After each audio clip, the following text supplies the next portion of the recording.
every week I feel like I'll take the game home or I'll be playing one night and then I'll come in and say, wow, guys, I didn't know you could do that. So I think there's a lot of that, there's that sandbox nature to it as well. So, I mean, obviously you can, we have, we're going to teach you mechanics, but we want you to experiment with, his acrobatics, his webs, his gadgets, his suit powers. So combining all that stuff really allows for a lot of different gameplay and a lot of, Spider-Man's a very expressive character, and we want players to be able to express that, whether it's in traversal or in combat.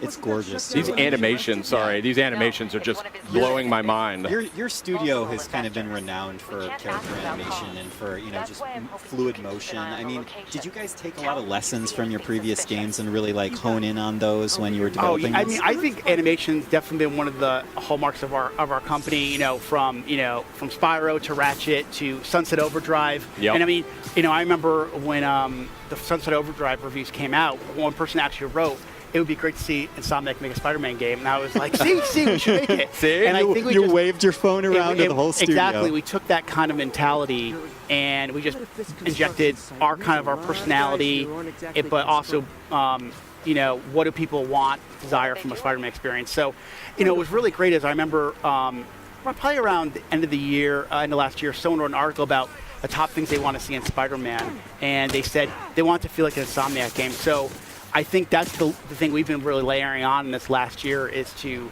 have that, it feels like an Insomniac game as much as it does a Spider-Man game. And I love this traversal, I mean, just the fluidity of just moving over great distances very quickly. It looks like a lot of fun just moving around, and that's when you know you've got a great game. Okay, so so you know how I kind of said like experimenting, but like sometimes, game development, we're in meetings a lot, and then sometimes you just need to like take a break.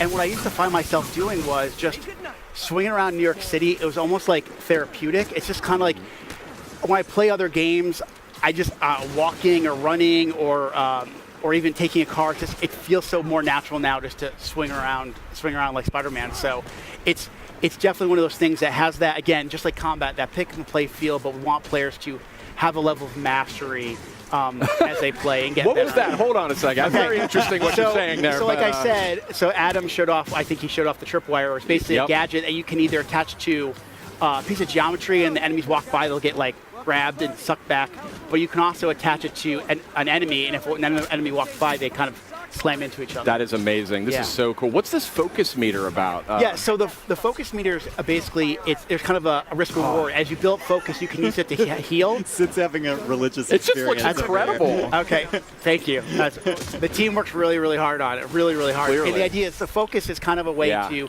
it's a risk reward. Like I said, you can either heal yourself or you can kind of, if you fill up the bar a certain way, you can actually pull off a finishing move. So, as you play the game, you can kind of say, well, do I want to maybe heal myself real quick, or do I want to wait for that really extravagant move to kind of take the guy out instantly? Got it. Brian, a question for you is, obviously Spidey has, with his experience being under the mask for so many years now, in 8 years. Story, 8 years. Thank you. You got to be precise. I got it. One of the first questions I get is like, is it an origin story? I'm like, no. That was after we decided that the webs were definitely attached to the buildings, we decided it's not going to be an origin story. But back to the combat. I mean, Spidey's experience, he has access to a lot of different techniques and technologies.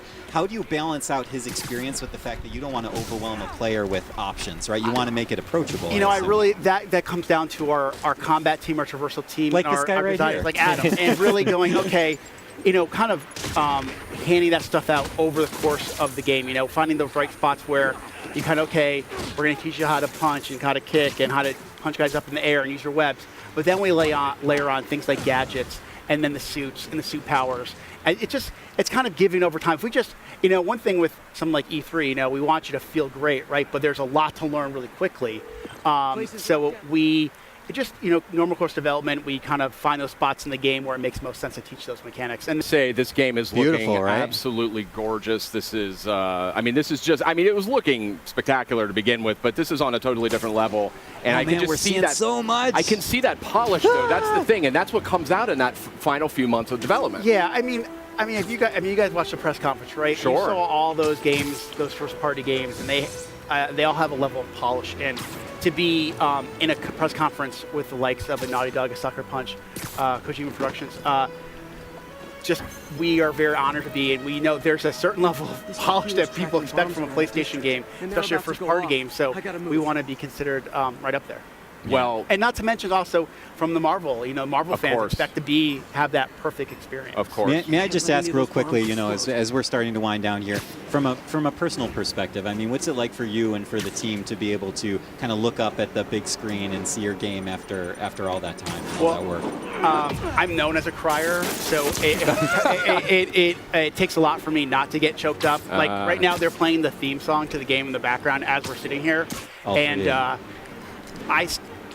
I mean, this is an amazing industry, and to be part of it is one thing, but to work on something you truly love is something that when you were a little kid thinking, oh my God, could I ever work on a Spider-Man game, let alone be in video games, is just absolutely surreal. I use that word a lot when I describe working on this game, and to work with a group like Sony and work with Marvel, and that feeling is felt by so many Insomniacs. So we couldn't be prouder, and the support we've gotten across the board, not only from Sony, Marvel, but also the fans, has been spectacular. Brian, it just looks incredible. I mean, there's no other word for it. And you're flabbergasted. I really am. It's stunning. I mean, just look at that. How can you not be blown away by that? But we do have a limited amount of time here. Brian, you're an industry veteran. You've been in the industry for a long time. I know this is a lifelong dream for you working on this game.